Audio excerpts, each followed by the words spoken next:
در آغاز برنامه نیز وابسته به اید یک اشاره کردیم. آیا همین اید برای مردم جبر است یا شادی؟ منظور سوالم این است. اکثر مردم در روزهای اید آنچنان خریدهای به مورد زیاد میکنند که ناگفتنی.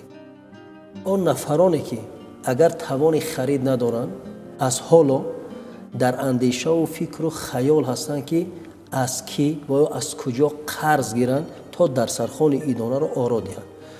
خوب میگفته چنین رفتار مردم از لحاظ اخلاقی، از لحاظ دینی تا کجا درست است؟ اید به ذاتش عیب ندارد. برداشت مردم غلط است. اید جبر نیست. اید نه آمده است که بسوزد. اید نه آمده است که آدم را غمگین کند. اید آمده است که آدم را خوشنود کند، خوشحال کند، از صدقه و خیر احسان دیگران برابر کند، برخوردار بسازند و تبادل زیارت باشد. اما کسی از بخواست خودش اید تشکیل میکند. چون در سوال آمده است که جبر بود، جبر است یا شادی؟ یا شادی. شادی هست، جبرش در اینجا نیست. جبر ما کاری میکنیم که اید جابر میشود، اید جبر کننده میشود. برداشت نادرست از عنعنه اید، تعلیمات نادرست از خطا فهمیدن، نادرست برداشتن، عنعنه را در اید در آورده و به دین ربط دادن.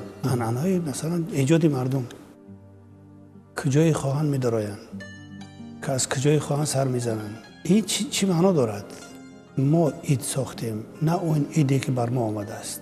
یا تو میخوای نمیخوای باید دسترخوان ایدانه داشته باشی، باید نیست، حتمی نیست. پروردگار آشکار و واضح در قرآن میگه که پروردگار بر کسی فوق طاقتش بار نکرده است، فوق طاقت چیزی را حمل نکرده است که تو میخوای نمیخوای نباید به برداشت کنی. عادت مردم اید را جبر کننده کرده است. دین نه آمده است که جبر کند.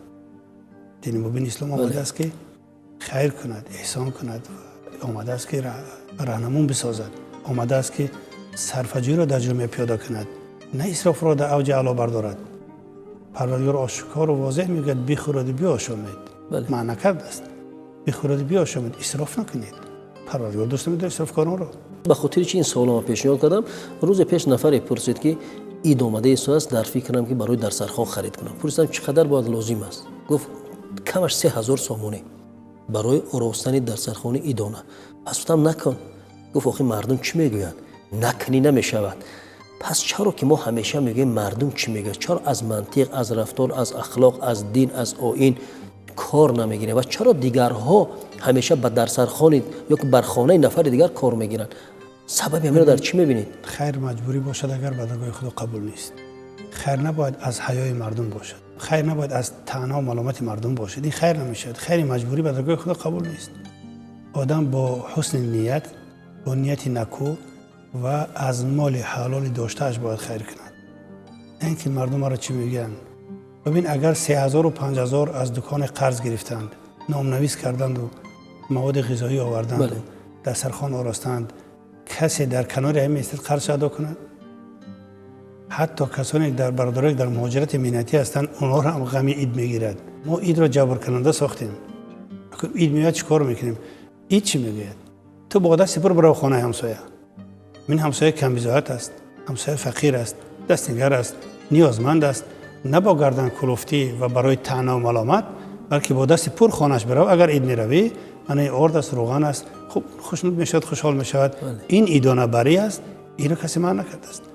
اما اگر فقط نفس باشد، فقط خوردن باشد، رنگارنگ که در منتهای گرسنگی قرار داشته باشند و مثلا الان از خانه طلب کنند، پس اید رو مردم از سوء استفاده از دین، از تعلیمات دین و سوء استفاده از مقام دین سوء استفاده کرده، دین رو جبر کننده کردن. کسی است که به حال زندگی خودش، روزمره خودش به زور زندگیش پیش میبرد. این هم غم اید میگیرد که اید میآید مجبور است یا در را بند کند، خانه را بند کند، از خانه برآمده رود، یا مجبور است که قرض کند، یا در جای نامنویس کند، یا پیش کسی رفته التماس کند که دسترخوان ایدانه آرایش دهد. این غم است، این جبر است. این جبر عموم مردم کردن، نه افراد. منبرها باید فعال باشد که جایی که دعوت نشدی نرو. بر سر مسلمان دیگر جبر نکن. اگر میتونی دست بگیر، کمک کن و مردم رو بالای روح بساز. جبر و ظلم و ستم و طعنه و ملامت این کار را نکن.